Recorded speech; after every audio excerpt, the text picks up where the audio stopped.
opening statement from Coach and any questions. Well, we solved the issue of the slow start.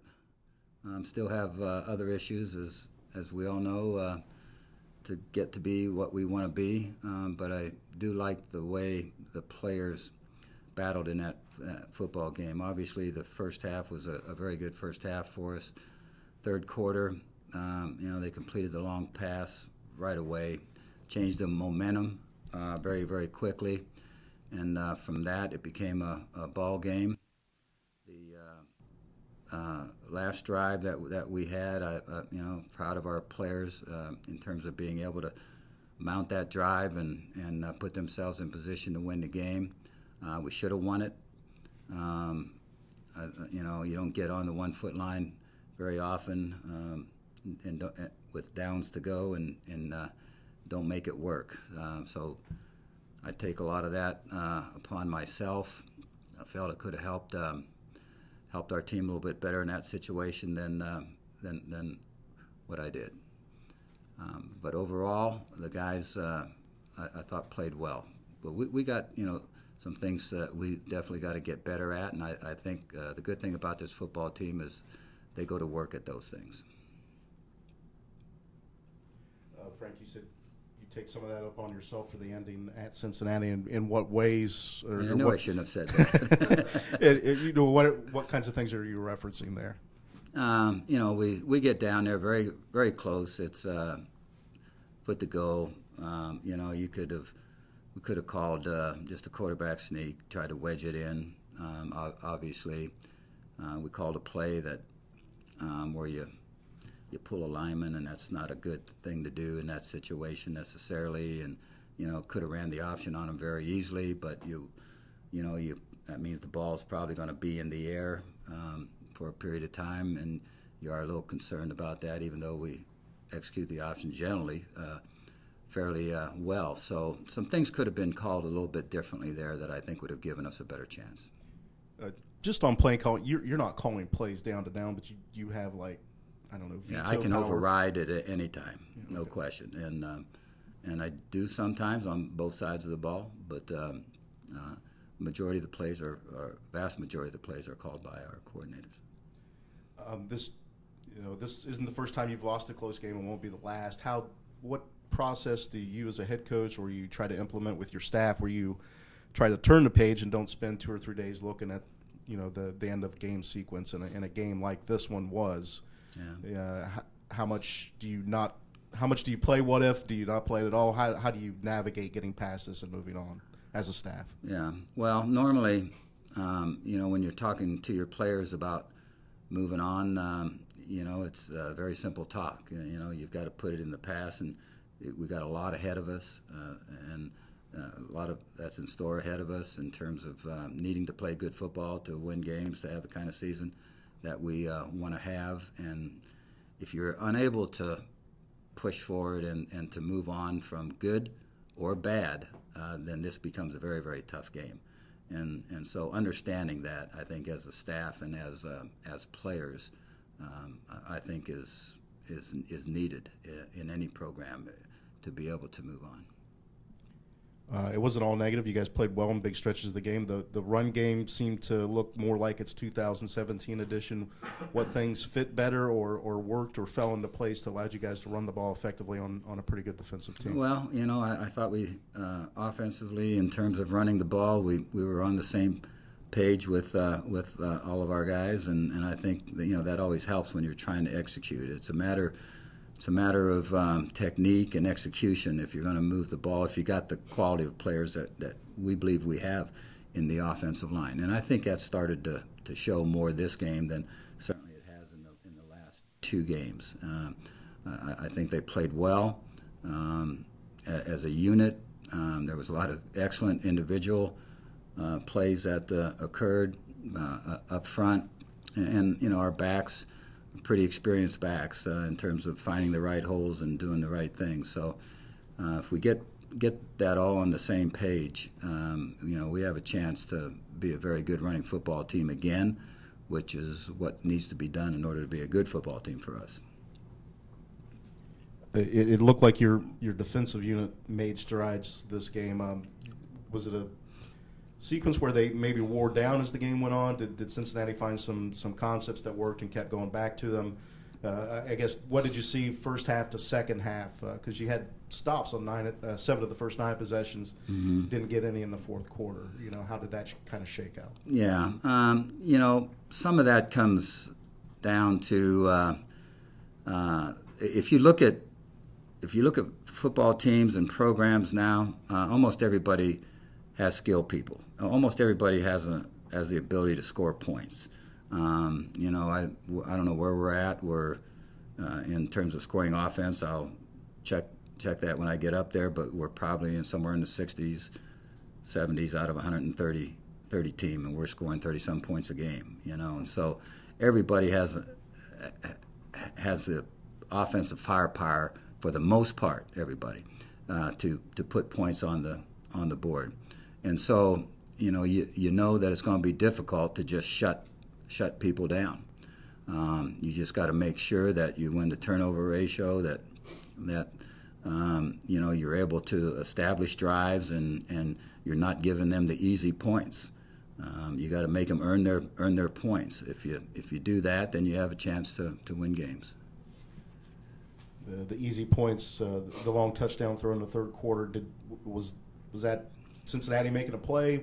Was that a breakdown in your secondary? Which way did that Well, go? it wasn't a breakdown in terms of assignment. You know, we just could have played better technique on the receiver. You know, just a deep route where he beat us, and you know that was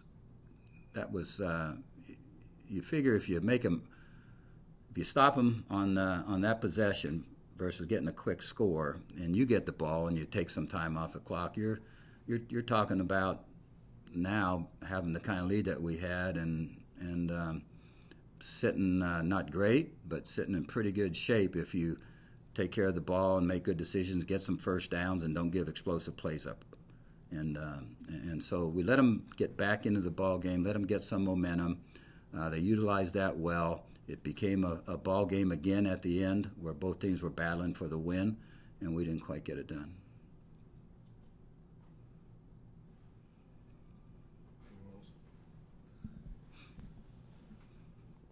Coach, between that first down and second down, there's a timeout. What goes in a timeout during that situation? Are the coordinators talking to Nate? Are you talking to AJ? What goes on in that 30 seconds or so? We're as coaches talking on the headset in terms of play call. You know, then you need to tell your group of players, you know, hey, Nathan, take care of the ball on this, or do this, or do that, or you know, talking to your backs about covering up and, you know, making sure that you stay low, get all the extra yards you can get, you know. And so there's just little things that you talk to the players about. A good share of that time, most of that time is the coach discussing the strategy. And then a 1-2 record heading into this UMass week. Do you think this team is much better than the record shows? I know you believe that, but has this team done things that shows promise for later on in the season? Maybe not the record that you want right now. Mm-hmm. Yeah, you know, I think the belief all along was this team was going to get better and better and better as the season went along. I still feel that way about this team. You know, we did not play very well in the first ball game. You know, we played better in the second ball game and showed signs of being a good football team. This game, I thought we improved again. You know, to where if we continue to improve, you know, we'll have a chance to certainly be the kind of football team that we hope to be. You know, if you look at it, you know, you get a lot of between the second and to me between the second and third ball game is where you improve maybe the most. You know, and in saying that, you know, we really didn't get a chance right away to go to a second ball game, and so, you know, I'm not saying that's a factor that caused us not to play well or puts us where we're at, it's just the way it is, you know. And I expect that we'll continue to see improvement. I thought we saw a lot of improvement in a lot of areas this past game. We got to get better on both sides of the ball in third down. I mean, you look at statistically, and that's you don't win football games by being where we are statistically in that category. So that improvement has got to come. It's got to come in a hurry. Coach, talked to Nate after the game just briefly about he was a little more fiery in the first quarter, was a little more verbal than he usually is, just trying to improve his leadership ability. Did you see that from him early on in the game? And then he finally shows that, and then he has a mistake at the end of the game. What do you tell him as far as like everything this week? Yeah, I've seen Nathan as he is through this whole time here. I didn't notice that this game he was more fiery or had more energy or had this or that. He's a very composed guy, very smart football player. Is an excellent leader, and the players recognize his ability and his leadership. And then he had some plays that were spectacular. You don't see very often. He had 2 plays that should have been in the, whatever it is, ESPN top 10 or whatever. You just don't see those plays very, very often. And so he, to me, has always been the same kind of player, composed, has energy, displays that energy to his players. I think he's an emotional player, but he keeps that emotion more to himself. So I didn't see a particular change in him. Coach, are there any advantages having a home-and-home series back-to-back years like you do with UMass? UMass comes into town this weekend. You guys went to Amherst last season. Is it make it for an easier week at all with your guys being a little more familiar with the team? I don't think so. Just if you're talking about a 2-game series, right. But it's almost like playing a conference team to an extent in a 2-year slice, or maybe this year because you saw them last year. Yeah, it's not to me. I've been here 14 years, so 2 years of home and home with UMass doesn't lead to it being a different scenario for me. You don't pick up things from one game like that. You're studying film on your opponent, and you're breaking it down. And every year is a little bit different, although they have everybody coming back on the offensive side of the ball, certainly. And you change up some things from year to year, so it's not always the same football team that comes in, or you can't get a handle on a team that quickly, because teams change from year to year in terms of, except for maybe Alabama and those kind of teams. Coach, Nathan Rourke probably, I think, has the most impactful game of the season so far. And if you put the first half of UC and the second half of UVA together, that's his best 4-quarter stretch. But there still hasn't been that consistency, especially looking at throwing the ball through the air as there was last year. He's down 10% in his completion percentage. Mm-hmm. He's making those really wow plays sometimes when he's faced with some rush and making stuff happen when there's nothing there. But how do you guys get him to be more of a consistent passer and get it ticking up at least past that Mendoza line of 50%? You call those wild plays. I call them great plays. Yeah. And he has that ability, obviously. And I know what you're getting at, but that's been a little bit about our whole season. Is we have not been a consistent football team from top to bottom. And that's something that we're continuing to work on. We're talking to the guys about it. They're going out and they're working at trying to get in a rhythm of developing consistency, and I think we're getting better. And so I think as we get better, more consistency should come. And so that's what we're working towards. Okay. And then with AJ and Malik and the whole rushing attack so far, definitely a better uptick the past 2 weeks or past 2 games. But AJ down 2 yards per carry as opposed to last season production. Have you noticed any big difference in what's been going on with him? Has there been better blocking for Malik or some other guys? What's been the reason to you why his production's dropped off as opposed to last year this time? No, they're splitting carries pretty much. So neither back has just got an ungodly amount of reps to where you can start to put a finger on things. I think he's the same runner. He's not trying to run through things at times when maybe it's not best to run through them. Maybe it's best to try to get a head fake and make a cut. And so, there's been a few things that he's changed in that regard. Now he will go into the contact whenever it's necessary, to pick up a first, to get a score, to get extra yards when they're needed. But he's also working at trying to utilize his quickness and burst to break tackles, and some of that's going to play out well for him as the season goes along. All right, then last question for me. You guys completed, I think it was 4 third-down attempts of 10-plus yards in that game against UC, and then it was, I think, 2 of 12 on all other third downs inside of 10 yards. It's great to have that stat, of course, to get the 10-plus, but how do you guys get more consistent in terms of those closer to the first down marker, third and short situations? Yeah. If you look at third, short, medium, long, we got to improve in all 3 of those categories, and we got to do it on both sides of the ball. Mm-hmm. We are not doing a very good job in third down situations. So that comes back to us as coaches, comes back to the players, obviously a little bit also. And I've found that, if what you're doing is tried and true in terms of,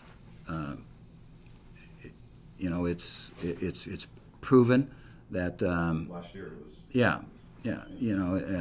It's just a matter of getting back, getting in stride again, and having confidence in yourself and your teammates and coaches and players and coaches and just moving down the road. Again, I hope that that some of those issues will start to get solved, and they're going to have to be the kind of team we want to be. Coach, going back to AJ and Malik real quick. AJ, 22 touches, 84 yards. Malik had 14 touches, 85 yards. Going forward, are we going to see kind of that same usage where AJ gets about like 60-40 split, or is it more of like a game flow thing throughout the game? It's been a situation where every so many series the other back goes in.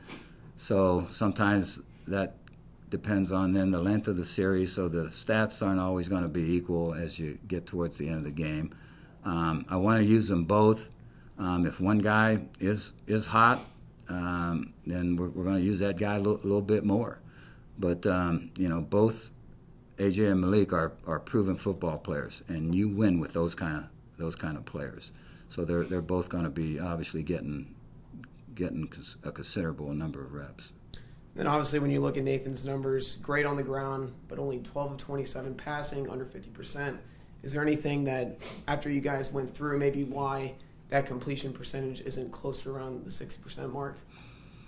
Well, sometimes it depends upon the style of passes that you're throwing. If you're throwing deep balls, your percentage generally isn't going to be as high. We haven't been throwing as many hitches, as many slants, to where that's going to build up your percentage a little bit. We've been getting a fair amount of big and explosive plays by the process that we're using. I think if our running game gets better, the RPOs and the play action passes and those will start to get better and come into play a little bit more effectively.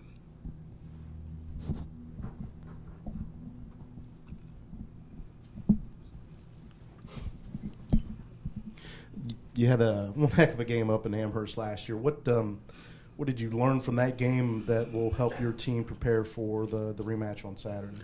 Well, you better score a lot of points. They're scoring points on everybody they're playing.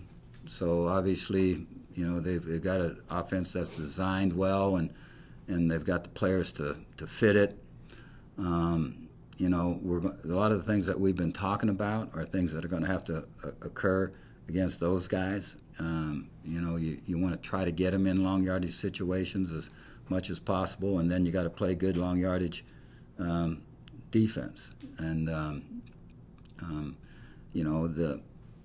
the turnover battle will be extremely important in this game when both teams are capable of scoring points.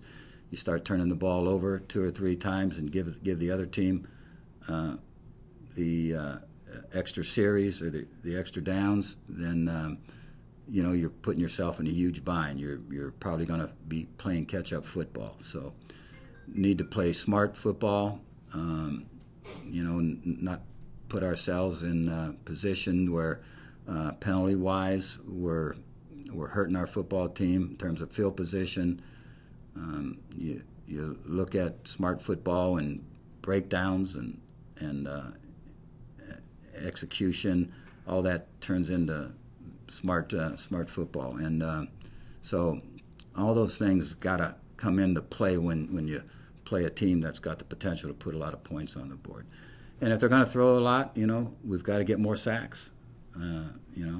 Pressure on the quarterback.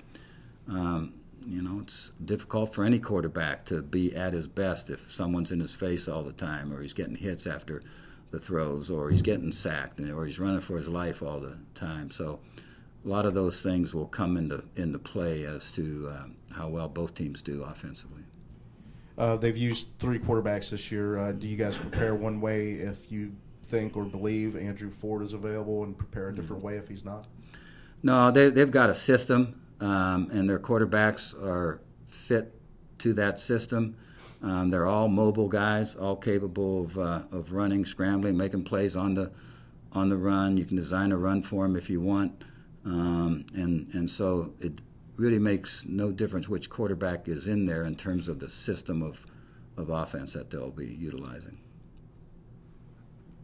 Cam Odom is a guy that's shown some flashes over last year, early this year. Did he turn the proverbial corner with the way he showed up on Saturday? Yeah, I think he showed what he's capable of, and obviously if you get the ball his way enough times, he's going to make the kind of catches he made. And so he got over 100 yards. That's something. If you get over 100 yards as a receiver, you're probably feeling pretty good about your day. And so he's progressed, and I was glad to see his ability show, because his ability has been there. Sometimes it just hasn't been enough opportunity to show it, and then sometimes hasn't showed quite as well when he had the opportunity, but glad to see him play the way he did. Again, that adds to the quality of receivers that we got.